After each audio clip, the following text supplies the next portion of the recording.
Ukraine पर रूस के हमले का दूसरा रोज अब तक क्या हो चुका है? इस जंग को यूरोप में गुज़श्ता कई दहाइयों के दौरान होने वाली पहली बाकायदा जंग करार दिया जा रहा है। यूक्रेन के सदर ने आज सरकारी टीवी पर कौमी खिताब भी किया है, जिसमें उन्होंने इस बात की तस्दीक की है कि रूसी अफवाज ने यूक्रेन के दारुल हुकूमत और मुल्क के दूसरे हिस्सों पर फजाई हमले किए हैं।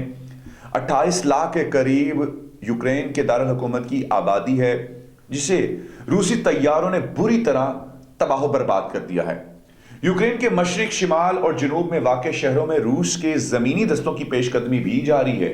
अब यूक्रेन के दारुल हुकूमत पर अपने हमलों का शिद्दत में इजाफा कर दिया है।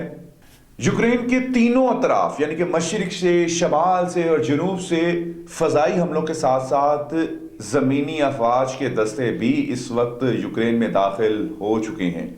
इस वक्त 137 के करीब शहरी और फौजी हलाक हो चुके हैं। बहरा असद में स्नेक आइलैंड का दिफा करते हुए 13 फौजी हलाक हुए हैं और इसमें एक ऑडियो भी वायरल हुई है जिसमें वो रूसी तैयारों को ललकार रहे हैं।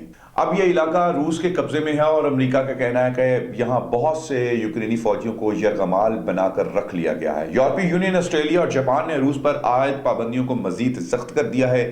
इन पाबंदियों के तहत रूसी बैंकों, कंपनियों और इदारों को निशाना बनाया गया है। मगरबी ममालिक ने यूक्रेन के लिए इमदाद बशमूल फौजी इमदाद के वादे भी किए हैं।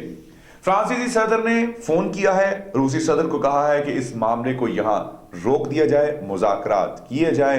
लिहाजा अब ये मामला कहां तक पहुंचते हैं ये तो वक्त ही बताएगा। लेकिन यूक्रेन के सदर ने पूरी दुनिया को एक बात जरूर ललकारी है, बावर करवाई है, याद करवाई है, दिमागों में घुसाई है कि मगरबी मुमालिक के इन इक़दामात की अफादियत पर सवाल भी उठा दिए हैं और कहा है कि यूक्रेन कल की तरह आज भी तने तन्हा अपना दिफा कर रहा है।